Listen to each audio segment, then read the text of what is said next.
Dem baş temaşavanın hêja bernama Rojava Panorama Çarpelê ra ez dibêjim dîsa dibim dem baş. Di vê bernamê de cara yekem ku ez bername çê dikim berê me Panorama heftê pêk dihanî ji mehê nîv carekê dor dihatinin li vê neqlê em heftiyê sê roja Panorama Çarpelê pêk dînin û yanî ji teqrîben ji 15 roja carkî em ê di van ekranan da hevdû bibînin. Vê heftiyê dehev mêvanên min hene. Yek jê rêzdar Salim Çelîker, rewşenbîr û siyasetmedar û mêvanê min dîtin jî Qasım Ergün cîgirê Serokê Giştiyê Pakê û her du jî bi xêr hatin sersera serçavara hatin. Spas Belê Bilal Qasım jî hêvîdarên programekî serkeftî em bikin. Hêvî dikim ez jî hêvî dikim ku wê wisa ve niha em beriya ku derbasî mijarên xwe bibin û li serê bipeyivin. Çend mijar hene ez dixwazim li serê hinkî agahî bidim temaşevanan û li serê biaxivim.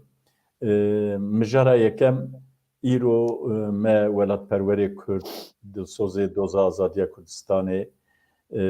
Xetîpya Piştran me wî wenda kir û me îro li Dêrikê wî spart axê. Di cenazê wî da gelek rewşenbîr, siyasetmedar û hevalên wî pakê hebûn. Serokê Giştiyê Pakê û rêveberên pakê hebûn. Siyasetmedar û rewşenbîrên Kurd hebûn û Dêrkî hebûn bi rastî û malbata wî hebûn. Gelek xemgînî hebû yanî bi rastî belkî awayê di wêneyan da jî tê dîtin ez bi xwe jî wê di wênekî da ez xwe dibînim. Ez ew yanî meriv hestiyar dibe ez wî baş min naz dikir hevalekî dilsoz bû. Damezrênerê Partiya Azadiya Kurdistanê bû. Kesên ku wî ji nû da ji nêz da wî naz dikin behsa fedekariya wî dikin dibêjin însankî pir fedekar bû û bi rastî li ser mezelê wî jî Kek Mustafa Özçelik Serokê Giştiyê Partiya Azadiya Kurdistanê axaftinek kir. Kek Mustafa Özçelik behsa tekoşîna wî di tekoşîne da cî girtiye û bi dilsozî cî girtiye behsa wî kir. Dîsa li ser mezel Rewşenbîr İbrahim Güçlü jî mafya axaftinê xwest û wî jî çend gotin ku bi çawa wî naz kiriye û însanekî çawa bû. û Kek Bedran Acar jî got ez ê hema bi yek evkekî sloganekî ku pir jê hez dikir ez dixwazim em merasîma xwe biqedînin bijî Kurd, bijî Kurdistan û bijî serxwebûna Kurdistanê. Got herî zêde ji van her sê slogana hez dikir. Wan her sê slogana got bi rastî dîmenên hestiyar bûn. Malbata wî li wir bû, hevjina wî li wir bû û em pir xemgîn bûn. Dîsa wek ku tê zanîn di pazdê vê mehê da di sala 1937 da li Dêrsimê komkujiyek pir mezin pêk hat. Behsa gelek bi dê hezara însan ku hatin qetilkirin li wirê gotin têkirin. 85 sal berê di roja pazdê mehê vê mehê 1937 da Seyd Rıza û hevalên xwe ez dixwazim behsa hevalê wî kî bûn ez navê wan jî bêjim. Seyd Rıza bû, kurê wî Reşik Hüseyin bû, Hüseynê Demenanî bû, Hesen Hüseynê Qureşanî bû, علیه کالانی بو و فندق آخای اوسوانی بو اوانا به سید رزاده اوانا جهاتن ایدام کرن للعزیزه لمیدانا گنم بودای پازاری کود ویژن لوری هات ایدام کرن احسان صبری چالیان گلد اوکی خدا باست که انکی ده وان سرپیاتیم خدا باست که دوی از چوموری دوی چواکو چاب مکت گوته شاندنه جبو ایدامه گومگو اره جار دوی وقتا کو وی ببن ایدامه دوی میدان والا بو کست نبول میدانه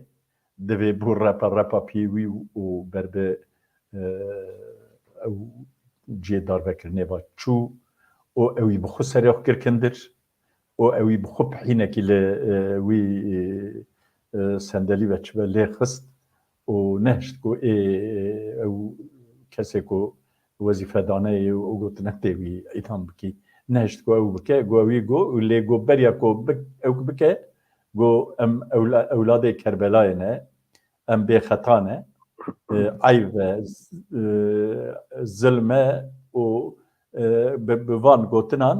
دوی وکا کو به هزاران کس لوی میدانه بون بوی آوای بوی اوکی لمیدانه نهرتو و آخوی احسان صبری چالیان گل باسا گلک تشتاد که باسا دوی ما درمان مشکا بکار آنی زهیرا مشکا ما بکار آنی لقارشی درسم یا باسا وی جید که ام de şahsi Seyyid Rıza'da hemû şehîdên doza Kurdistanê bi bîr tînin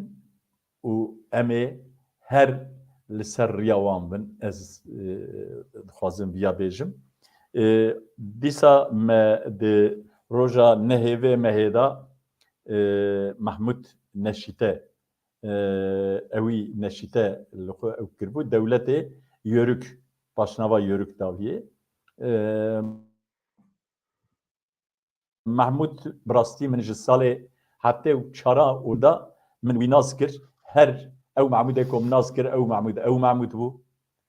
ticcar ji wê dilsoziya xwe nadixware û her di nav tekoşîna azadiya Kurdistanê da ciyê xwe girt wexta min wî nas kir beriya ku ez wî nas bikim di TÖSE da Türkiye Öğretmenler Sendikası da di rêxistina farxînê da cî girtibû wexta ku wî nas kir di töp derê da bû û rêveber bû û ez bawerim ku ew ê salim daha çêtir zanibe ew kê damezrênerê töp dera farxînê yek ji ew bû Mahmud vê başiyê di koma wateyê da xebitî li ser taybet li ser ziman taybet jî zimanê kirmanckî zazakî li ser wî xebitî wexta me wî bir bin ax kir rêzdar malmisanij Kurta axavtinek kir em tev li ser mezel bûn mezelê Yenîköyê Diyarbekirê Mahmud baweke bi emir 10 sal falan ji min mestir bû di sal 1943 li Xosorê gundekî bi li cêva girêdayî li Wîrê ji dayîk bû edmem qê 4 salî û tên farqînê ji xwe ew kirmanc zazayê farqînê piştî bûyera 1925 ku li wî çiyayê komkujî hatin pêkanîn ji ber wî reviyan hatin li farqînê bicîbûn û hê jî farqînê ne hê jî farqînê ne ez kek Mahmud bi rêzdarî bi hestiyarî bi biratiyê bi hevaltiyê ez wî bibîrtînim bi rastî însanekî dilsoz bû belê ez dixwazim ku gotinên wê hebin ez dixwazim hûn jî bipeyivin ku hebin bi taybet kek salim ez dixwazim tu li ser Mahmud çend gotina bêjî kerem ke Spas kek Henfî wan gotinê hêja te anî ziman ew nêrînê tê derheqê Seyyid Rıza da ku te xweş îfade kir em her bi wan nêrîna re em devleta Türk qatilê hemû serkêşê Kurd ku hatin îdam kirin, hatin kuştin. Em lanetê wan dibarînin û em ê van însanê qenc, van însanê fedekar ji bîr nekin. Her hewa ji bo ke Xetîb jî sersaxiyê dixwazin ji bo malbata wî ra ji hevalê wî ra. Mahmûd Xoje birast ez wî ji nê zvan nas dikim. Ew hevalekî me yê hêja bû. Li Silîvanê 4 saliya xwe da tê Silîvanê 79 salî bû wefat kir. Bi me rabû, bi hereketa Dedekadê rabû. Ew di berî me di Tusê da kar kiriye û di Topderê da danerê Topdera Silîva bû û serokê yek em bû. Ew tim ji bo vî milletî têkoşîn kir. Vê dawiyê xwe dabû xebatê kulturî her wekî te jî îfade kir ji bo zaravayê Zazakî Kirtkî dixebitî. Berî 2 sala bevdora me komisyonekî ava kir da ku em ji bo Seydayê Melevdkerîm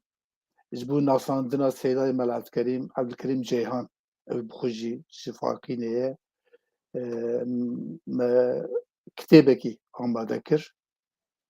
wek komisyon me kar kir. Mahmûd Xoje berpirsyarê komisyona me bû û vî karî me qedan niha di ber çapê ye. Em texmîn dikin di nava çend roja da ew ê ji alî Awesta were çapkirin û ê bigê destê me. Em ji bo hemû xebatên Mahmûd Xoja em jê ra spasdar in. Em pê serbilind bûne, xebatekî hêja kir. Ew jî ket wek vî karwanê şehîda ew jî yek ji wan e. Ji malbata wî ra jî em sersaxiyê dixwazin. Yê wek Mahmûd Xoja ew ê tim û tim di xebata me Kurdayetê da ew ê bijîn. Belê spas. Ez jî spas dikim. Kek Qasim tiştekî ku tu bêjî? Wala ez jî çi bêjim, ez jî wek we jî hanî ziman ji serkêşê doza serhildana Dêrsimê Seyd Riza û hevalê wî ra rêzê xwe, hirmetê xwe dişînim. Hêvîdarim ciyê wî li ba şehîdên Kurdistanê ye. Wezîfa xwe yê Kurdistanî pêk anî mixabin dewleta Tirk ez dikarim bi rehetî bêjim ku ser qatlîama û ser tirnekirina netew kêmnetewa hatiye avakirin. Rojek wê ev netew kêmnetew xwe bigîjin heqê xwe, serxwebûna xwe û ya jî azadiya xwe, ez bawer dikim belkî binyata dewleta Tirk jî nemîne. Ji xwe ku Tirk hema dixeber din dibêjin beqa me beka dewleta beka dewletê, beka dewletê ew e ew jî dizanin ku beka pêşhatin e ew pêşhatin jî gava ku ev netew kêmnetewê vî welatî mafê xwe bistîn ew çax ew beka jî têk diçe. Hêvîdarim rojek ew beka wan wê were serê wan û kek Mahmûd û kek Xetîb jî ew jî bi rastî ketkarê doza Kurdistanê ne. Wana bi rêz bibîrtînim. Em dikarim vî bêjim ji wan ra ji malbata wan ra ji rihê wan ra doza wan berdewam e. Em vê doza wan em ê bidin berdewamkirin heya ji me vê û em hêvîdarin ku ev sed sala 21 sed sala azadiya Kurdistanê be û rihê wan şad bibe ê hemî şehîdên Kurdistanê û hêvîdarim şeva me jî baş derbas be, encamê baş derkevin ji vê bernamê û bi xêrhatin we her du hevala jî dikim û spasiya rejiyê dikim. Ez jî gelek spas dikim. Bi rastî wek ku kek Mustafa Özçelik jî li ser mezel got, ew ala ku di destê wan dane, di destê wan hevalên me yî ku me em wan binax dikin, em soz didin, em hettanî ku ew al li baniyên Kurdistanê çiya û baniyên Kurdistanê li ba neve, em ê bêwestan, em ê tekoşîn bidomînin. Belkî îro dewran nel gorî dilê me ve لێ ئەوێ هەر ئەف دەورانژێ ئەوێ ئەس باوەرم کۆ ئەوێ بگوهرە سپاس ji بۆی بەشداریە we belê vê heftiyê yanî vê di vê bernamê da çar mijarê me hene çar mijarê sereke sê mijar jê siyasî ne yek jê jî futbol e û ewkekî min mêvanekî minî sürpriz jî heye di paşiya bernamê da em ê wî jî daxilî bernamê bikin mijara me yekem teqîna Stenbolê ye mijara duyem Rojhilatê Kurdistanê ye û mijara sêyem jî bûyerên li Başûrê Kurdistanê ye em ê van ewka bikin ji ber ku derfeta me alê wext da dest nade min dixwast ku hinek mijarê dijî hebûn min daxilî vê meselê bikira mesela komeleya ku Metîner damezran dibû behsa pêvajoyek nû dikir min dixwast ku em bi ser wê jî biaxivin dîsa Biden li wê karibenda ewkê a li Endonezyayê ji boî ew mûşekên ku li Polonyayê ketin hema wisa civînek mînî em bêjin wisa piçûk bi endamên NATOyê ê ku li wê derê beşdarî wê civînê bibûn bi wan rakir lê gazê Erdogan nekir min dixwast ku em li ser vîya jî biaxivin dîsa min dixwast ku em wan mûşekên ku ji alê li Polonyayê ketin gelo ew çima ji kurê hatin kî berda çima berdan min dixwast ku em li ser vana jî xeber din lê mixabin me nikarbû tevî min wan mijara tevî têkira rojeva me ji wê bonê min wan her sê çar mijarên hanê kir belê em derbasî mijarên xwe bibin mijara me yekem teqîna Stenbolê îcar ka em vê carê em ê hema bi ez heya ku ji destên bê ez ê demokratîka bera tevgerim gava dinê min ewilê mafê axaftinê da salim ez ê vê neqilê mafê axaftinê bidim kek qasim belê kek qasim roja sêzdê mijdarê saet di 2:20 deqeyî da piştî nîvro li navçeya Beyoğlu'ya Stenbolê teqînek pêk hat di wê teqînê da 6 kes canê xwe ji dest dan û 81 kes jî birîndar bûn ji wê rojê vir de di derdora 5 kesî da hatin girtin herî dawî ê ku qaşo bombe teqandiye ew jinika ku reş di dirûvê reşka pê dikeve bi rastî ew de îro derxistin ewkê îfade wê derketin dîsa çawa ku ew teqîn çêbû Birêz Selahattin Demirtaş got eviyanê em bêjin êrîşa li dij sivîlan terorîzme ez viyanê şermezar dikim hineka gotin ku eviyanê wek ewkek ji PKK ra ye mesajek ji PKK rabû nameyek ji PKK rabû wek ku hûn jî dizanin li Mersînê wexta ku ew bomba teqiya dîsa ewî wisa got di nava wî û PKK da wisa ewkek hinek sal bû çêbûn ji hev ew kirin li qusûrê nenin ez hê jî baş nebûme ji vê sermayê dûra jî Soylî jî wê wextê gotin ku li Îdlibê viye fetilî û hê negîşt hê hema çawa peya bû got li gor tiştê ku baweriya min ku ez fehm dikim got emir ji Kobanê derketiye û di ser Efrînê de hatiye û hetanî îro jî îndî karbedan berdewam in behsa teşkîlata basê a ewkê a Şirnexê serokê teşkîlata MHP behsa wî dikin ku ewî di cara bi vê jinikê ra xeber daye û heta ew partiya Zafer ku dibêjin ئەو هەنێک داخوایانیە وان هەنە دەبێژن ئەڤ نە کوردە و ئەڤیانێ عەرەب سووریە لیژی نینە ئەڤیانێ ji Filîstînê heta behsa yekî dinê dikin dibêjin tam di wê dema ku ev bûyer çêbû hema piştî bûyerê li navçeyek Stenbolê vega nizanım kîjan navçe bû li wê derê yek hat kuştin dibên ew kî bû çima hûn wî vedişêrin behsa tiştê wisa dikin werhasil serê Tirka pir ne levketî ve jî serê me Kurda pir levketiye tê çi bêjîkek asım جارك دن ايوار باش والله تجمرات تشتاق نعش خو من جوان تشتاق قولك هذا نا keremke بله te inca şiro bemke بله سيزده مجاري الجعدا استقلال بوير تشيبو وكواجي باسكر شسك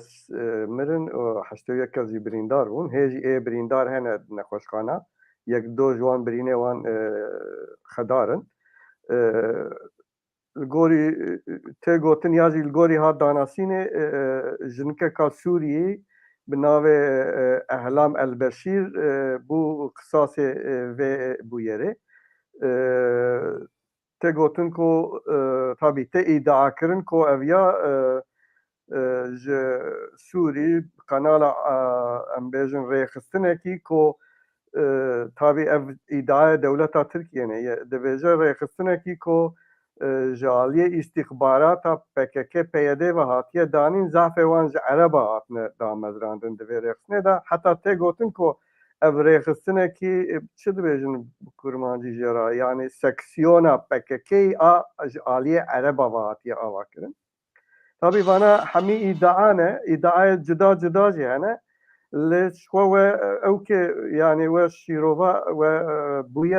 buyer danasina vekir ko devlet dibêje ji aliyê PKK YPG ve hatiye çêkirin tabi YPG PKK bi awakî eşkere gotin ku te alaqame vê bûyerê re tune evana lêştikin ev dixwazin hin qatiyama bikin hin ya jî bixine lêhê xwe hikûmet bixe lêhê xwe ji ber ku hilbijartin nêz dibin hem PKK hem YPG hem jî HSD ew generalê wan mezlûm Evdê bixwe jî û daxuyanîdan ku te alaqa wan bi vê bûyerê re tune ye şîroveyên têne kirin çine şîroveyên têne kirin ew in ku li Tirkiye di van çend salê paşî de taybet piştî 2010 da ku siyaseta AK Partiye hat gorandin û o piştî 15 Temmûzê û piştî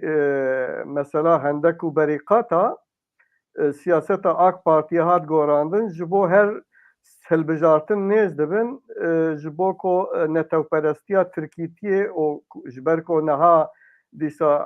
AK Parti û MHP bi hewra xwedî li vê derdikevin ji bo dengê xwe zêde bikin di hilbijartina da teqînemeyê wa çêdikin û wê hê çê bibin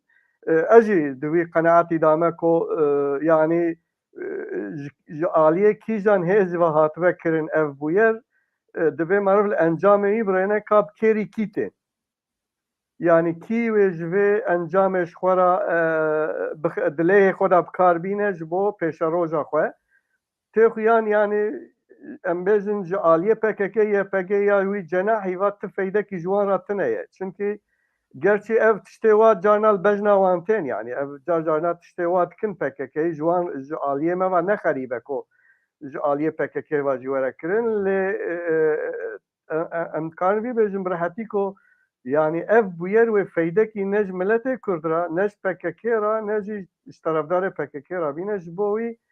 eger hatibin karanîn jî ev bûyer ancak kêrî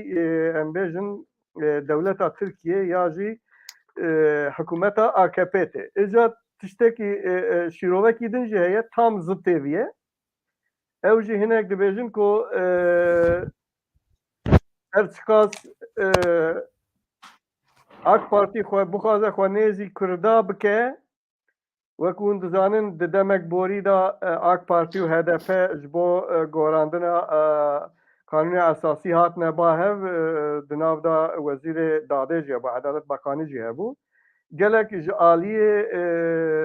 em bêjin opozisyona Tirkiye ve CHP û gruba millet ve hat rexnekirin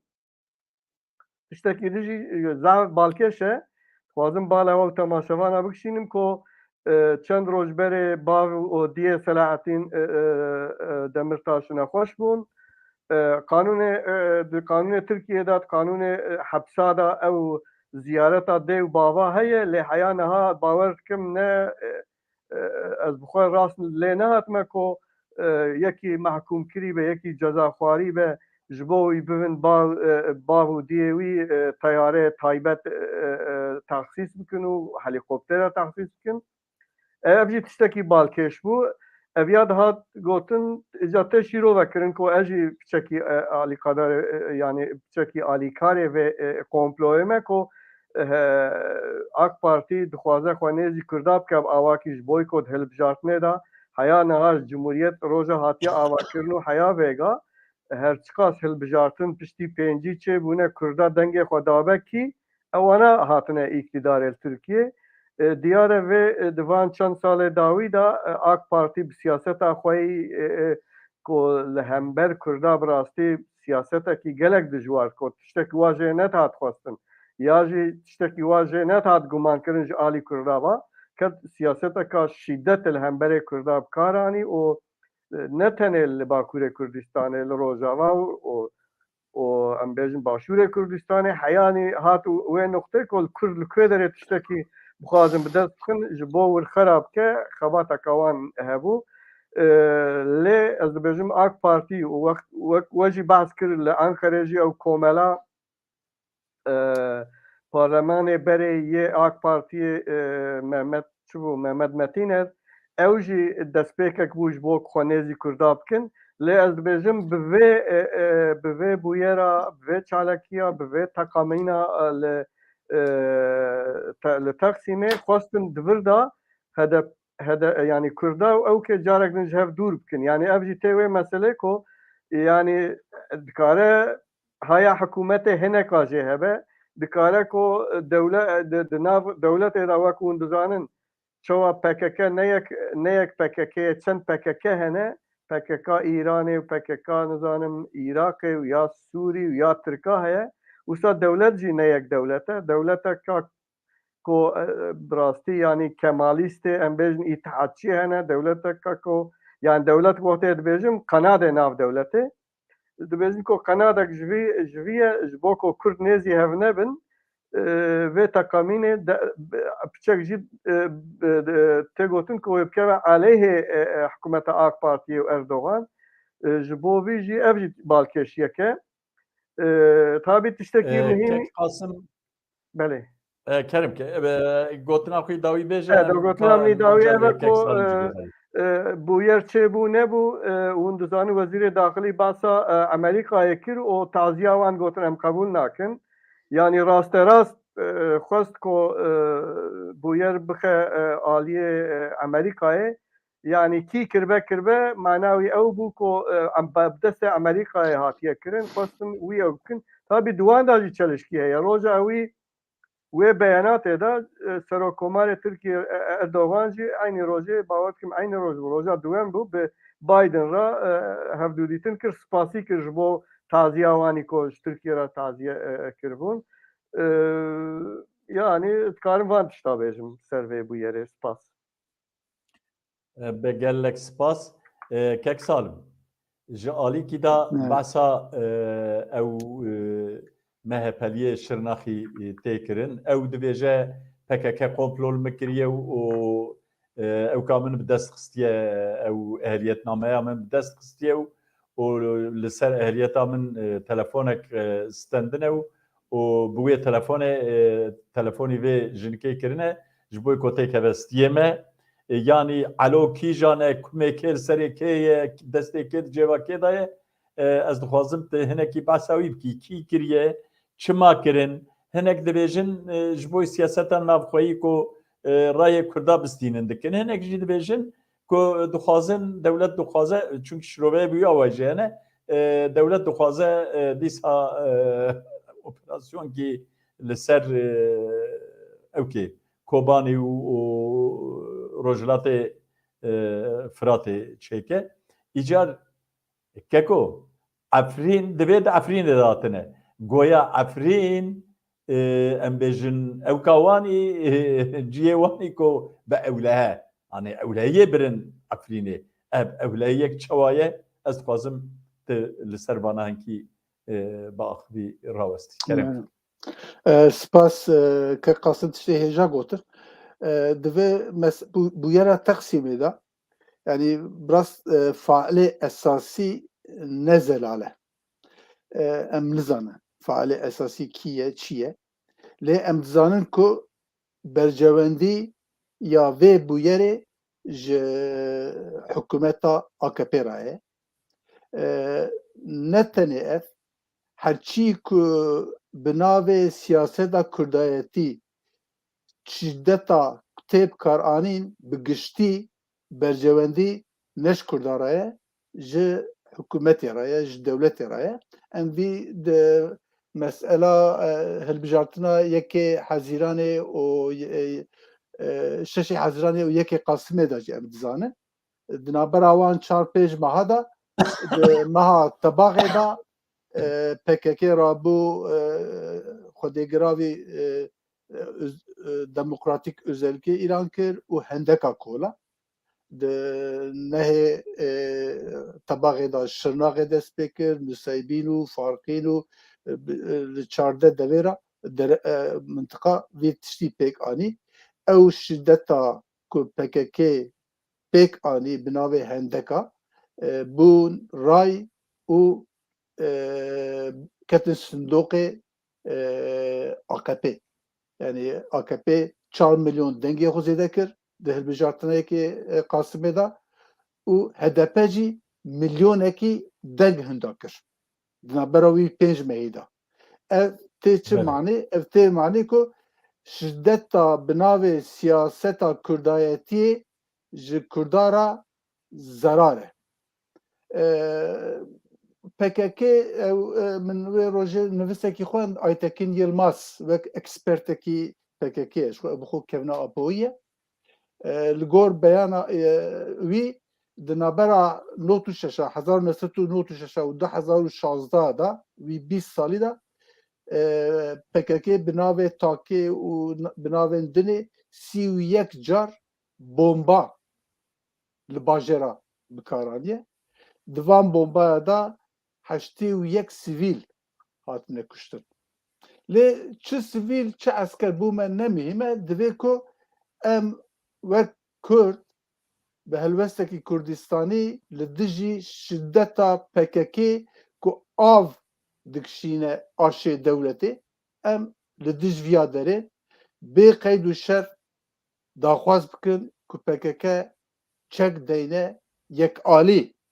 دوج وی شری برده ev şer neşerê Kurdaye net berjewendiya Kurda da ye û me divê ku di navbera ew de îklîmekî demokratîk were çil Başûr, çil Rojava Kurdistanê, çil Bakur PKK dejvan tevgerê xwe berde yanî hevan û dizane enekese serê 10 roye dike nake nikare qongera xwe bicivîne yanî demekî digotin ku wek pêşmergeyê roj werin em ê qebûl nakin li ne mesela pêşmergê roje nailin ku enekese ji xwe xwe organize bike di nava xelkê da nêrînê xwe bêje û here qongerê du jara salonê qongerê o navê wan jî demokratîk in ne wisa hatin îptal kirin û êriş kirin yanî ev noktekî din dixwazim binxet bikim yani zinabera Öcalan û Silhedîn da divê ku em nekevin şaşiya yani hedû jî entegrasyonîstin pirsgirêka me pirsa Kurd qedînin yek bi awakî diqedîne êdinê bi awakê dinê diqedîne lê di her halûkarî da herçî Kurdistanî ne herçî li ser coğrafya Kurdistanê desthilatariya neteweyî dixwazin divê ku bê qeyd û şert li dervayê tevgera PKK li dervayê tevgera HDP xwe organize bikin û xwedî helwestekî Kurdistanî bin. Spas. Belê gelek spas 35 deqê me derbas bû hê sê mijarê me mane û em gere de me gotiwe em di saetekî de biqedînin herî zêde yanî saet ku 15 deqe دەرباسی مژارە خۆی ددیا ببن کێک ساڵم هەمال جیە خۆە ئەمە اینجا شتە دەست پێ بکن شازدێ ئیلۆنێدا لە تەهرانێ کەچا کورد ژینا ئەمینی ji aliyê polîsên dewleta Îranê a dagirker a faşîst ve hat qetilkirin. Piştî qetilkirina wê ku wexta ku wê bin ax bikin li welatê wê li bajarê wê li wirê bûyer dest pêkirin û serhildanek li seranserê Îranê ewilê li Kurdistanê em biyanê binêwî bin qet bikin ewilê li Kurdistanê dest pê kir paşiyê li seranserê Îranê belav bû bi taybet ewilê di nav ew êko dibên em jî Kurdin çi bû navê wana min vêga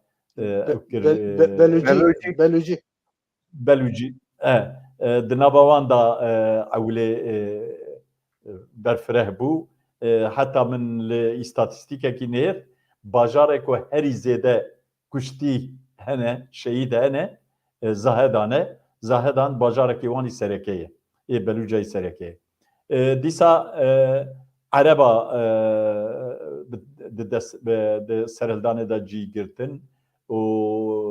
farisa cî girtin û herî dawî vêga vê Azerî jî xutûc kirine îcar çi dibe ev yanê ev mesele çi ye yanî em bêjin serhildana Kurda serhildana jinayekek salim bite an serhildanek millî yên netewî ye netewî em bêjin Kurd mafê xwe netewî demokratîk dixwazin yan tev bû tevî hev ez dixwazim tu li ser wî yênekî şirove bikî kirem ke Kurt bêjim kek herfî yanî sosyolojiya Îranê ji a Tirkiye xerabtir e dezavantaja Îranê yek jî ev e ku mesela li Tirkiye ji bilî Kurd yani Ermeniya qetil kirin ji ortê tevra kirin ji xenî Kurda ê mayîn ne ser axa xwe ne lê Îranê hemû netewe ser axa xwe ne ev gelek mihîm e û mesela neteweperweriyê mesela xwebûnê ye yani mesela hebûnê ye di vê noqtê da ew a esasî xelq şiyar dibe û vê dewleta ha a Îranê wek talûke ji bo hebûna xwe ji bo pêşeroja xwe dibîne çünkü pêşeroja hemû milleta li wê derê hatiye qutkirin heta niha dînamîzma herî xurt mel Kurdistanê didî bêşik ew rejima Îranê ji bo jiyana rojane jî talûke ye müdaxelê van tişta dike berî ku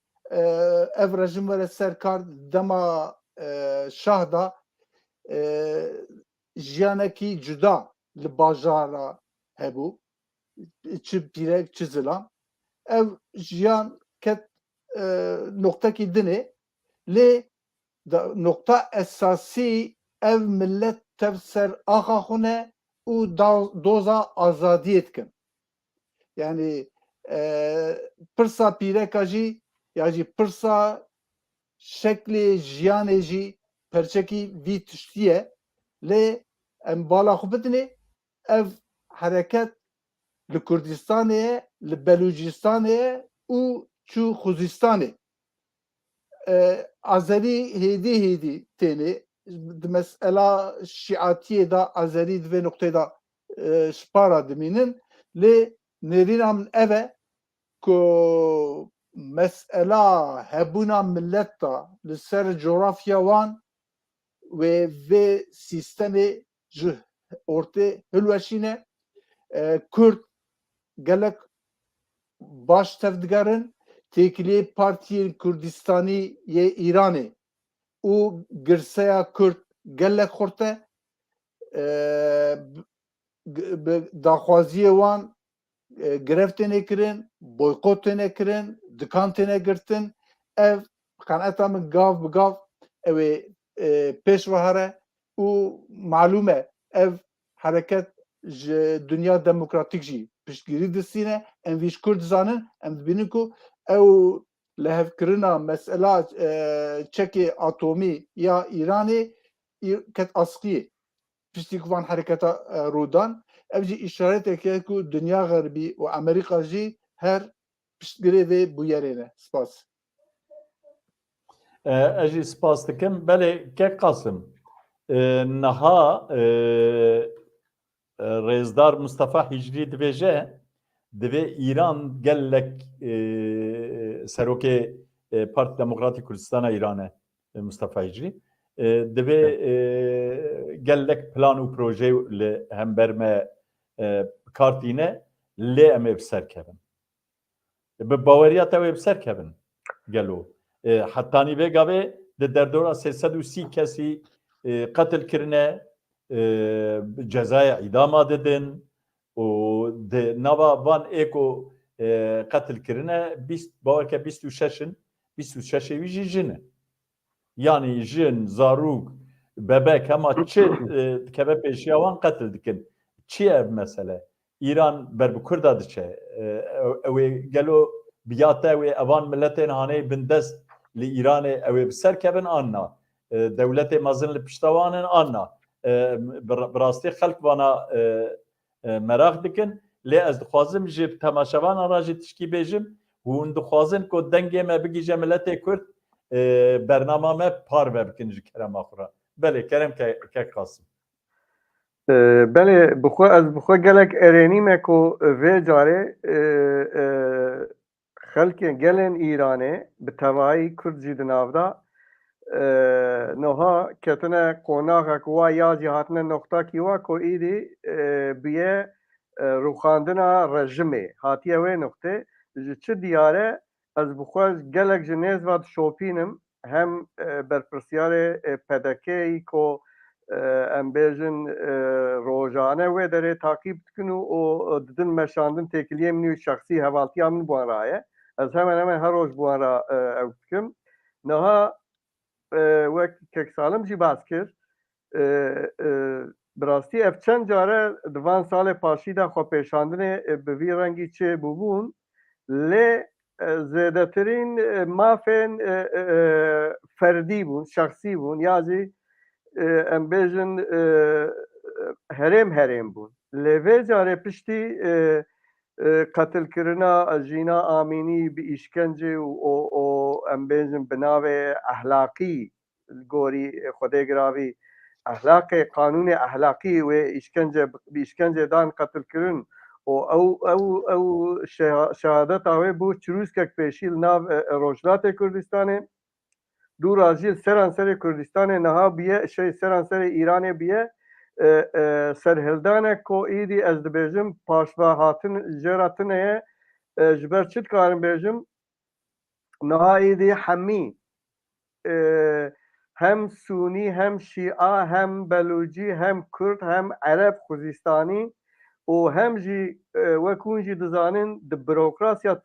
ایران دا هری سردست آذرینه yani devlet avaki bu şekli destevan dane bürokrasi utuşteva noha evji ketne nav ve serhildane mezhebe wan ji yekin keko jwe bone bele mezhebe wan ji yekin tabi wiji ketne nav serhildane yani tegotun ko idi slogan duruşme İran'e ne mesela embezin laiku laisizmu dinu mezhebaya hatiye ve nokte ko serhildan nehal hemberi rejime o mesela azadiyeye mesela bidestxistina azadiyeye tabi evvate azadi tegotun her grup kesim ya jî netew ya kem netew bi awakî şîrovet kin embezin yê Kurda kêmanî tiştê talebawan ew e îraneka demokratîk û federe bixwazin tiştê herî balkêş vê carê nehatine lêsteka ti kesî bi çawayê nehatine lêstekê yani provokatorê nav wan bûye ra dixwazin ku Kurd taybet Kurd dest bi şerê çekdarî bikin lê baş e zav baş e em jî piştgiriya wan dikin ku taybet Partî Demokratîk Kurdistan Îranê û komela û komisyonek ji nav wan çêbiye ku جدروا و اداره کن و براستی جی باش اداره کن وقت دیسا اون دزانن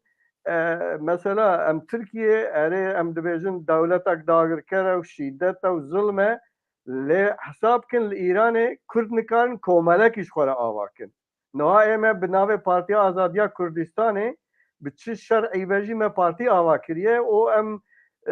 نه قانونی بنجی ام بجن مشروعه یعنی الگوری قانون ترکاجی ام قانونی نه لیل ایران تشتکی واتنه یه هری باش اوه کو براستی جی ناکوین ناو شرکی پرووکاتیفی و روش باش چه تشتکی نجی وک مزگینش تماشوان رابیجم کو تی گوتن و براستی جی تی تاقیب کرن کو اردویا ایرانه رژیم تخوازه اردوی بخه حرکت اردوی جبر کو مالبات وان ناو وان تفگیر دانه ناو ویسر هلدانه دانه تی گوتن کو اردوی بخبر رژمی ناکه تشتکی دن هیه برجوازیا ایرانه تجاره وی بازرگانه وی دناو دستک دانه بو وان سر هلدانه اوجی جی ام بیجن اشارتا کو رژیم تک بچه ایدنی هری مهم نممکن بو کو ام بیجن خامانه و یاجی ام بیجن مزنوانی بره چون آبی حمینی هیکل وان رسمی وان ورن شوتاندن نوها وک ای صدام وک ای حمید دیکتاتورین جیهان دا او تن شوتاندن و تن تراکرن یعنی نها سر هلدان زوریه شورش از هیویدارم کو و جاره او رژما کهونه پرست و فاشیست و نجات پرست و تیک بچه و گلن لوی داره دجین آزادیا خوب دست کن تایبت جی و کرد مافی خوی ام بیجن مافی خوی نتوی بدست کن سر آخا خوی روشلات کردستان ببین دست دار که مانی طالب وانجی سیستمک فدرالیه ام بخوش وقت پارتی آزادیا کردستان جنیز وات شوپینن پشتگیریا برای خوی روشلات کردن روشلات تکن و پشتگیریا شورشا ایران حمید کن ام هیویدارن و بدستکا ام بیجن دموکراتن دنیای دزگاه سویلو کو لهمبر رژیم دیکتاتورین پشتگیریا وان او ما فی خوب دست کن از هیویدارم تیخویان کو امریکا جی هر چقاس یعنی وکری پشتگیری کی اشکره نه دجی با آوای دمج و با آوای امبیجن مانوی و با آوای دنا پشتگیری ده تشتکی دیجی هی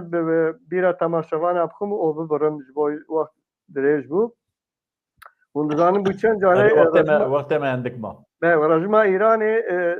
Kürt gotnek peşya Kürtaya ve kereyn kan bazdın Kürtan evluwe dere tiştekini karın yala muşeka davajın Kürdistan'e ya barage pedeke komela çend şehid evan hene em carekdin şehid evan berez bibirtinin em pişgiriya wan dikin o em talep dikin dünya demokratên dünyaya devletên demokrasiye ko جبوکو ایرانی ایریش باشور کردستان نکن هنک ایرنجی دنگی خودر خن رژیم عراق و رژیم فدرال کردستان دنگی کی بلند لهمبر ایران در کون کو در کون ام جی وان بویا روان جی شرمزار کن و پشگریا شورشا ایران کن سپاس گلک سپاس از جی هیوی دکم کو کردین روجلات کردستان ملت کرد او بویرا دما همینی جبیر نکن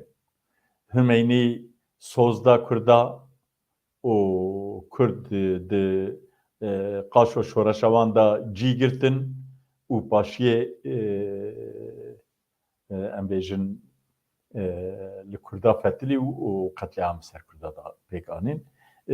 دیسا جبوی لقای تشتک بسا نبن دوی هم تکلیه ناب خواه هم جی تکلیه ناب ملت خواه یعنی هم تکلیه ناب هزین سیاسی هم جی تکلیه ناب خواه هم کی زیده تر لسری بسکنن اوی پر باش ببه در باسی مجارا خوی سیا ببن مجارا میس سیا پشتی کو سر و کمار نو لعراق لطیف رشید هات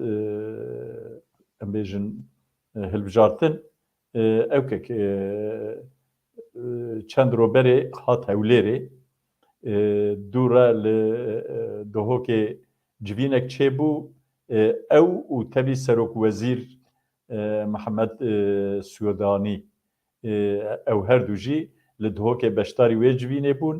و دوێ جوینێدا gelek mesajên germ dan Kurda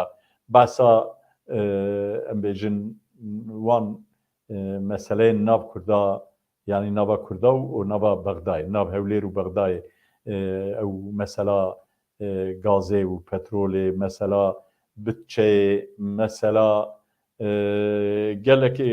behsa mesela kirin yani mesela em bêjin parvekirina bütçeyê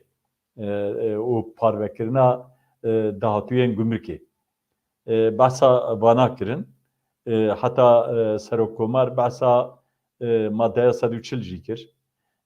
Serokwezîr jî got em ê van her sê meseleyê bütçe û dahatûyên gumrikê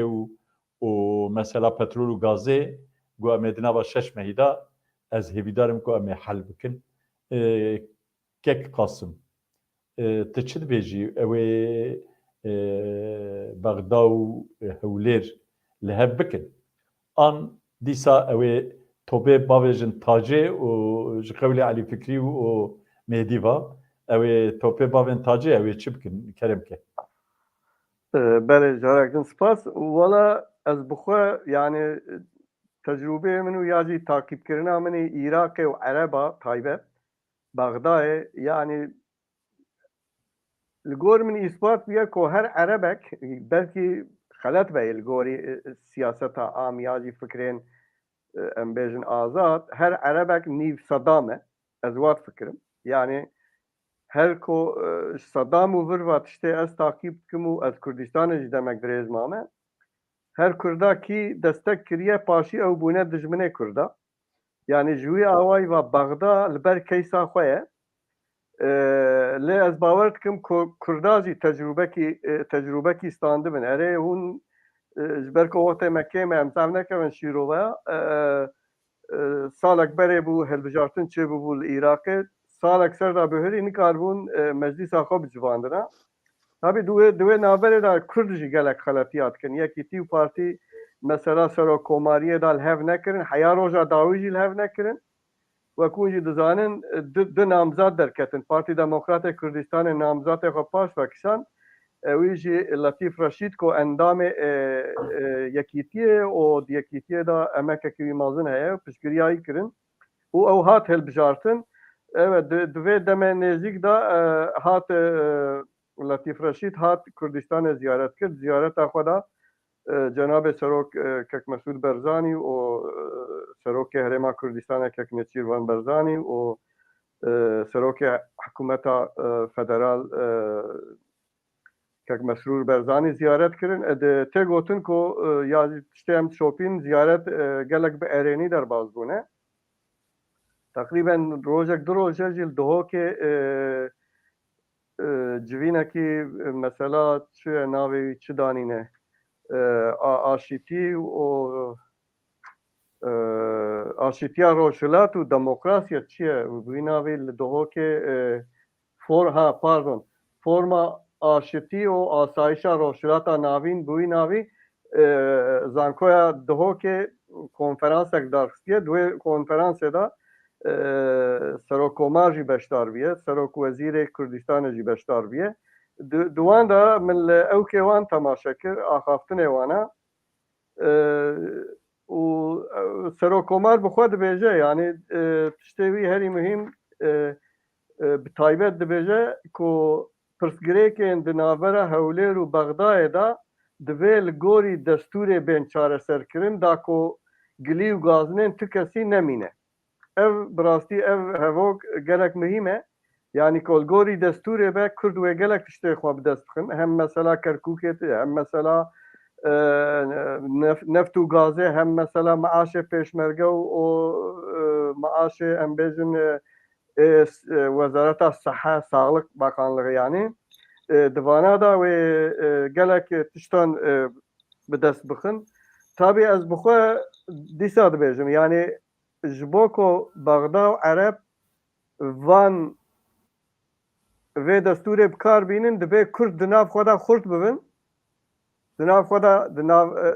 دناف مالبات دا یک رزی چه بکن جبر کو یک رزی آن وقت تنه دنیا دروازی پیشگیری وانا که تایبت امریکا هر دخوازه وان بینه با هر کک قاسم کام بنرن اوی امجکک سالم بپرسن اوی دکار بن یک رزیه چیکن آن نکاربن وقت امجی هندک ما گرون من ببورینن کک سالم تدویجی چه ev serokkomarê nû ji ber ku nîv yenekeyî û nîv bû nîv pedekeyî jî çünkü yenekeyî bû endamekî yenekê bû serkirdeyekî wan bû yani bi rastî lê belê yeneke berhemsal destek kir û pedeke jî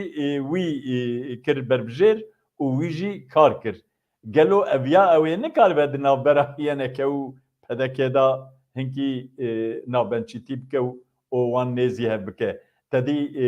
îran jî her ku hey ku îran jî ketiye dafkê hinkî belkî kurd nêzî hev bibin tu dibêjî çi بله سپاس her halûkarîya tişek me dibîne ev Letîf Reşîd ji berhem Salih çêtir e yani hat nat qala madda 140 kir ev pir mühim e ji xwe Kurd her dibêjin ku em ê di çerçeva destûrê da pirsgirêkê xwe çareser bikin mesela madda 140 û deverê ku îro ne destê Herêma Kurdistanê dane pirsa şingalê gelek mühim e ji bo ewlekariya tevaiya Kurdistanê ji bo her çarpeşê Kurdistanê ev yek mühim e û mesela aborî û mesela bütçe qenaeta min ev Letîf Reşîd di her halûkarî da ew ê ji berhem Salih çêtir be têkiliyê navbera partî û yekîtiyê ew mixabin yani ewekî wanê bûyerê ew in yani ne bi dilê me ne lê di her halûkarî de me divê ku di warê hişmendîtê da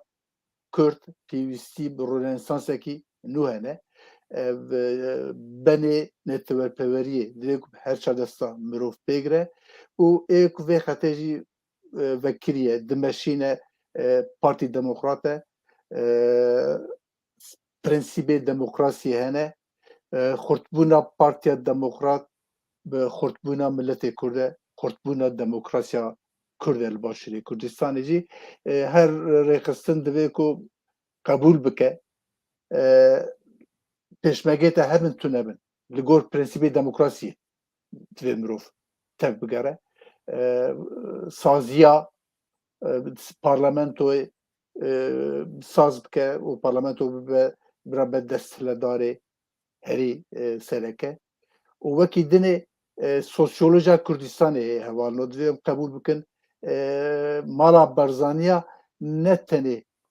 Partiya Demokrat in mala berzaniya xwedî sosyolojekî tarîxî ye û vana wek sazî ne yani duwarê îdeolojikî da duwarê siyasî da duwarê rêxistinî da ev wek mîsogeriya berdewamiya tevgera Kurd e jî qenaeta min divê em vî çavî vê meselê binêrin yani dünya te vî hewayî bîye wexta basa rûnesansa hişmendîtiyê dikim mebesta min ev e yani pênc netewê dewletê yekem êl Ewropayê İngilîzin bêjin Fransızın İspanyolun Swêdîn e û Rûsın her van pênc dewleta jî ji alî xanedana ve hatine danîn û îro em dêrin ku di her warî de jî pêşketîne yani Barzanîkî nikare bêje ku ez xizmeta we dame Barzanîkî nikare bêje ku diya min jî ereb e yani ev nemimkün e ew desthilatdariya wana sosyolojîk rê nade yani ev wana avantajin loma jî serokatiya sosyolojîk û serokatiya siyasî wexta digel hev be em wek millet em ê bi ser kevin mixabil li Bakurê Kurdistanê ev têk çû yani hetanî xwe bûne em nêrin ku ev tiş li saz e lê piştî xwe bûnê bi Cumhuriyeta Tirkiye ev hat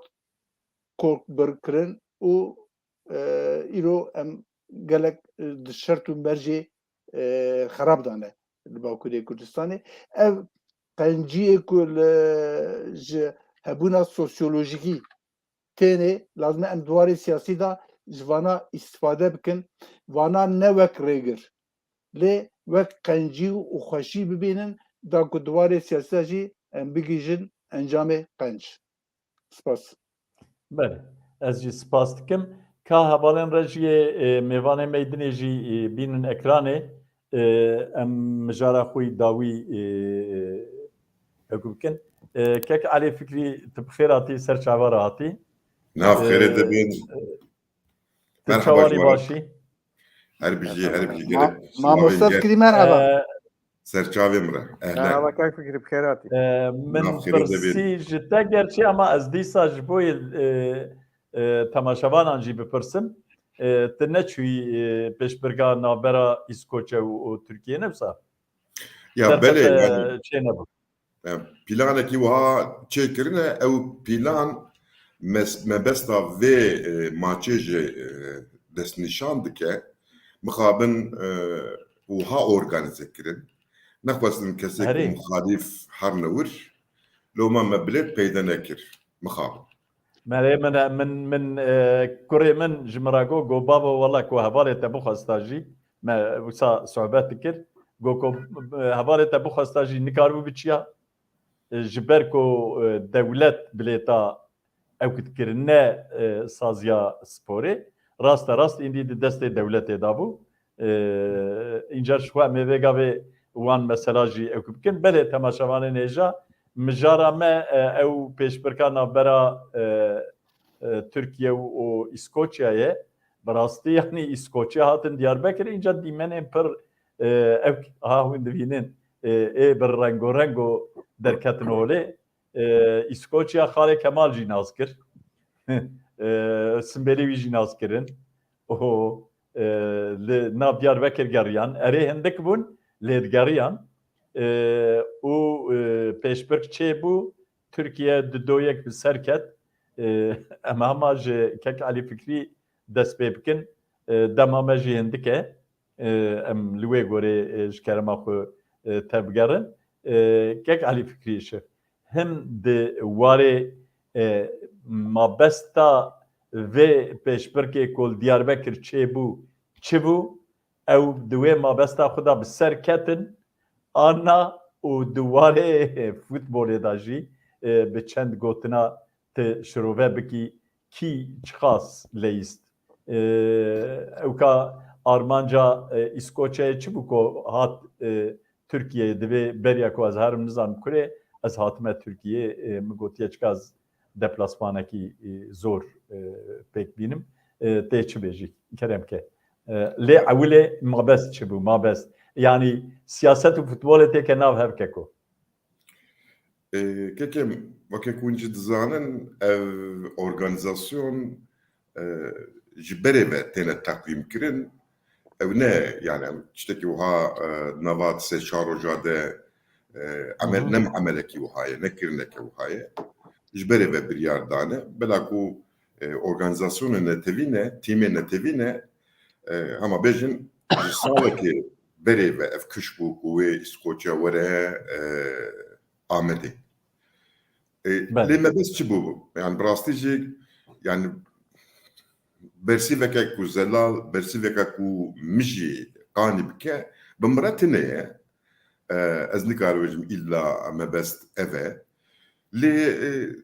الشكل أمبيجن بلا فكرنا بليتا جوي شوبي أمكارن هنك تشتا شروفة بكن يك نخواستن کو کسی مخالف ورم بشتاری و ماچه ببین بلاکو او کسی مخالف نکوشه و ترکی بپارزن yani bebine alegre Türkiye ya jive bebine alegre İskoçya. Xwestin ku ala Türk duê stadyumê de bi girseyê were hejandin لي أزبم يعني بدون من ماتش التلفزيون ده تماشكر أو ما بس جي نهاته هولي لي إيكو في تشتي أورغانيزا كرن جوان نشاندنكا جوا شوبا كو از خو بقتا في زين مسر شروفيكي ذكر في بيجم أبجي إدا هدس العطارة يعني يا اتفاق جمهوره كو أو دبين إيدي ما بسكريكا كرد چاره سركرية Valla çekiliyor. إواي وندبينن أم تيمي بياني دينن لبايتخت وان و بقالا خو بخرجير و بارشته أم بيكتينن تخنا الصحنية يعني دبكو في أرجومانا خو أو كربن هي بهنك تشتاح بنيوي ديجي كربن يعني بفان دي منا قوتبن لي يعني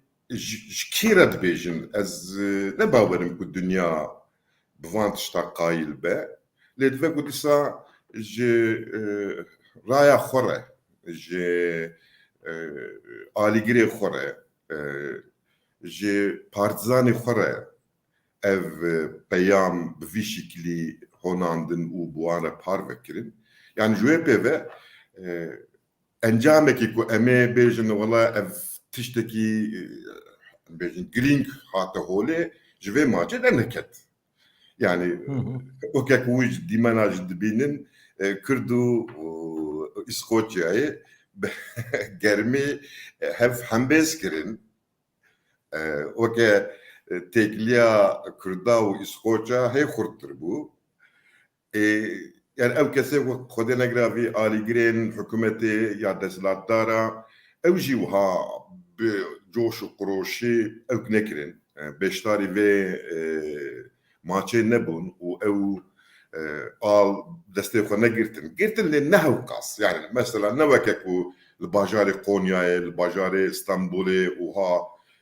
اشتري حياة بني ام بيجن نجات برستيه كي الدارخن او جي نكت هولي لو ما يعني بمعنى بو ازبم يعني بمعنى بو بس كان مو قاسي بيش Gelek spas Ali Fikri. كاك عبيد كان شنو تبجن Kerem şxwe ez ê Ew- maf bidim we. İskoçî dibêjin ku ji bo me du tîmê me hene. Tîmekî a neteweyî ya İskoçya ye. Tîma dinê jî ew tîmên ku li dijî İngîlterê maç dikin. Bala xwe bidê. Belê. Helwesta em û ew di serê İskoçya da gelek zelal e. Belê. Ew ê dinê ê İskoçya İngilîzin. Yani ê ku welatê wan dagirtiye ew in. Lê ême serokê me dibên çi? Dibên em piştgirê Galatasarayê ne. Ya em nizam taraftarê Beşiktaş'ın. Yani rewşa me û rewşa İskoçyayê wexta me bide berhev kek Henîfê em ew qasa şipara ne. Yani bo me Kek salim.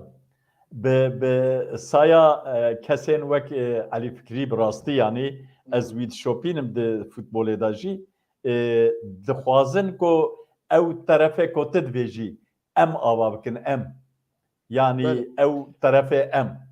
belê Dixwazin wisa xwaneye û gav bi gav jî berbûr da diçe yanî tê honandin ew mesele. Vê dema dawî Mala wan li ava Diyarbekir wî bêjim. did bûyerê mihîm rû didin.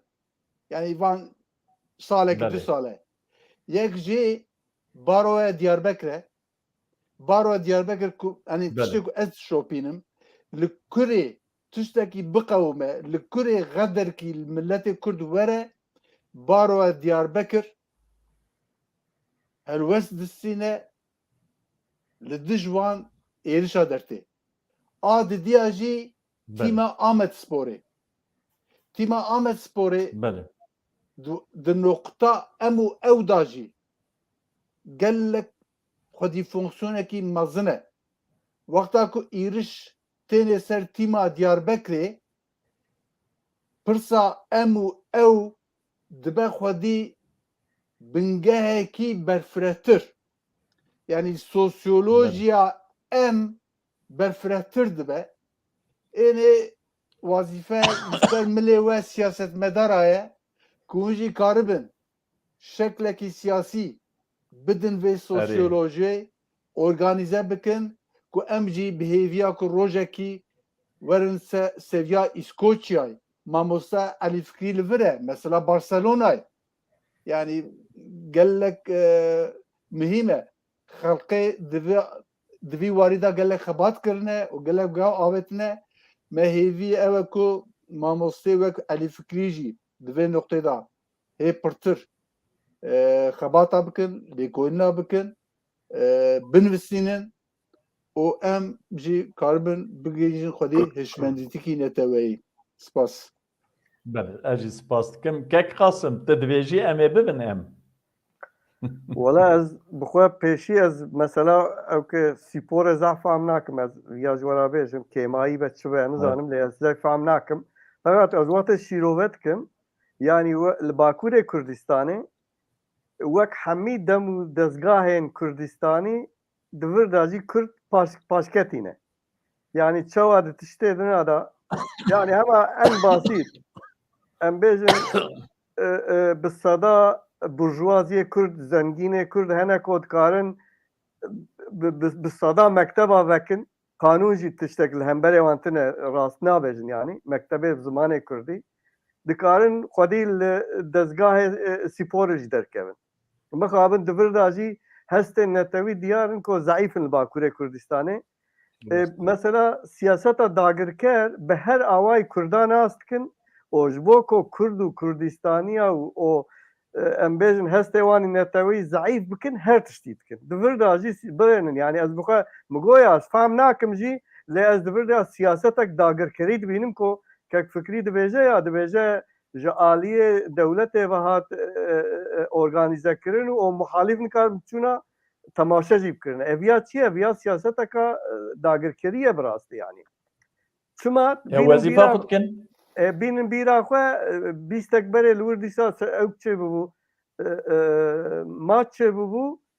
alên Kurdistanê derketibûn tê bîra we heta çend xorta alê Kurdistanê derxistin yani vana tedbîra xwe distînin lê em bixwe Kurd ew der welatê me ye qaş û paytexta Kurdistanê ye em nikarin bilêta bi dest xin ku em herine maçê temaşe bikin ev kêmaya me ye hem wek xelk hem wek siyasetvan hem wek partiye siyasî çawa em tiştê da paş dane divir da em hê paştir dane ji bo wî divê em hinekî dijî giringiya xwe bin mesela ez çi bêjim mesela min heya niha we bas nekir min nizanbû ku muxalîf hene çawa hene temaşevan çawanin min nizanbû rastî gere muxalîfê ku dixwe muxalîf dibîn kek fikrî jî di nav da diviyabû ew kek çêkirina yani tarafdarek ji xwe re çêkirina li îro do bertekek nîşan bidana ji dewletê re çawa û nehêlin em li welatê xwe herin spora xwe temaşe bikin piştgiriya tîma xwe bikin diviyabû siyasetvan û diyabû mesela sporê da Kurd jî yani xelk piçekî ew kin hişyarin aslında ji siyasetê hêsatir ez dibêjim bertek nîşandan yani dikaribûn li Diyarbekir meşeka ji xelkê ji zarû ew ji xorta çêkirina bi navê Ahmed Sporê bigotina nehiştin em herin maça xwe temaşe bikin piştgiriya tîma xwe bikin divê em piçekî dir jî divan tişta da hesas bin weka meseleyê hemî hîsên hestên Kurdistanî Kurdî. Spas. Yani bi rastî gelek spas tek alî gotinê te dawî erê bi kerem ke û gotinê xwe dawî jî pê re bêje yek tîm ne tîma me tîma Tirkiye em muhalîf me nedixwast em herin vê maçê temaşe bikin ne ji bo xwe weke tedbîra devletê me got rewş ev e yani kesê Ahmed Sporê çawa here tîma Tirka temaşe bike bû çepkalê xe ya ew tiştekî din e loma ji bê wê jî kes birçûna xwe pêşandine nake jî eybe jî lê tiştê din e bi rastî li Kurdistanê saziya hêrî lewa siyaset e yani bi her havayî siyaset e loma بلاک و سیاست گلک لوازه سپور هاوقات کده پیش هاوقات عامل سپور گرانیا خواه دیتینه بلاکو سیاستا کردی جبو ترکی هی نبویه پسکریکه که سیاسی برتک نشاندنا کردا همو کردا اوه و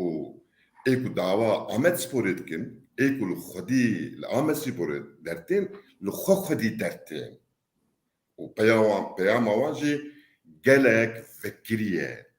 ایدی علاوه ما نتنی سیاسته شخوه سیاست دوی وارده بکری خواه آوا دنوا جیانه که ده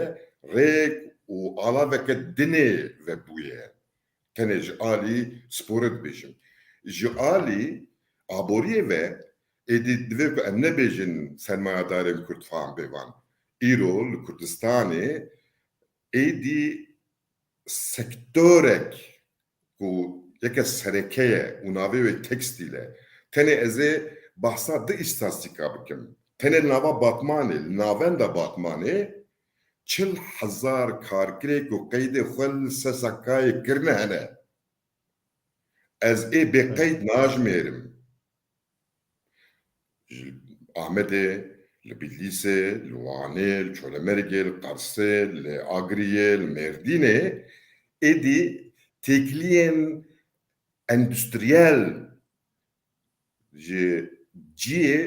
têkiliyên kevneşopî digirin yani wekek salim dibêje êdî em di nava sosyolojekî de sosyolojeke dinê de ne û ev gotinê me ku tenê me diparêzin yani ev gotinê tûj ev gotinê nizamçı ku tenê bi kêrî me tên em bi wan xwe diparêzin vay xwedê negravî em evin û em xwesînor dikin êdî miyada wan jî qediya ya rastî em hev bînin vay qedirê salekê ye ez bismidim tenê ciyê ku ez tê de dixebitim bu 120 karkirê me û hevalbendê me û